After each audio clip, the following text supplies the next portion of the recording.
Voilà les amis, peut-être avez-vous commencé déjà à revisiter votre stratégie, peut-être avez-vous déjà fixé votre cap, regardé ce qui se passe dans votre environnement, regardez vos points forts, vos points faibles, et là vous vous dites mais où est-ce que je veux aller? Et je voudrais vous donner, pour vous aider, deux stratégies gagnantes et deux stratégies perdantes ou non pérennes. Vous savez, souvent nos produits, nos services sont en fonction de deux grands paramètres qui sont le prix et la qualité. Et je peux avoir des prix très élevés, avec des prix bas, des qualités très élevées, différenciantes, et des qualités très basses. Et là, vous avez compris, ça va me donner 4 possibilités de stratégie. La première stratégie gagnante, c'est ce que j'appelle la stratégie haut de gamme. La stratégie haut de gamme, c'est quoi? Ce sont des produits et des services avec des prix élevés, mais aussi avec des qualités et des très élevées. Ce qu'on appelle la différenciation. Je ne vends pas beaucoup, mais j'ai une forte marge par unité. Et là, j'ai deux mots importants pour pouvoir gagner, qui sont la personnalisation et la proximité.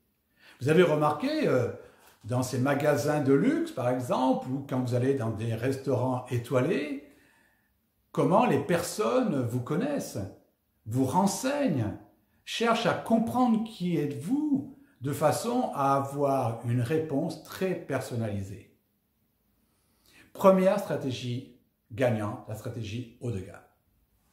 Deuxième stratégie gagnante, l'opposé. La stratégie low cost, où les prix sont très bas et où il y a pratiquement ou très peu de qualité. Et là, ça fonctionne aussi. Regardez ces compagnies d'aviation, regardez toutes les fast-food, où là, effectivement, c'est pas très cher, mais en termes de service, c'est pas non plus l'idéal, mais c'est un choix.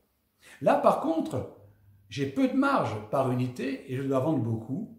Et parce que je ne dois pas avoir de coûts, parce que je dois supprimer tous les coûts superflus, je vais avoir un mot important qui est la standardisation. Deux stratégies qui fonctionnent à l'opposé, stratégie haut de gamme et stratégie low cost. Et puis, j'ai deux stratégies non pérennes. Il y a la première stratégie qui est le prix élevé et il n'y a pas du tout de qualité. Vous savez, c'est ce que j'appelle les paillotes de l'été. On achète des produits très chers et souvent, c'est pas très bon.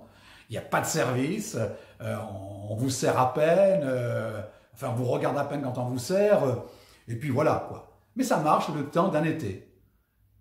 Mais ça ne marche pas longtemps, c'est pas là-dessus que je vais bâtir une entreprise.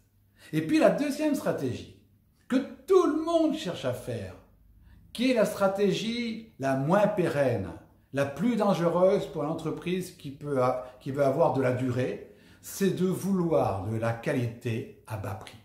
Ça ne fonctionne pas. Ça ne fonctionne pas parce que la qualité, la différenciation a toujours un coût et un coût élevé. Alors, quelle stratégie je dois prendre? Je peux bien sûr avoir plusieurs stratégies par produit, bien évidemment.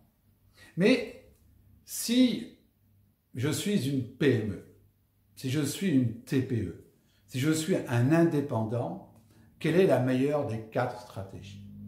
Et pour moi, c'est la stratégie haut de gamme.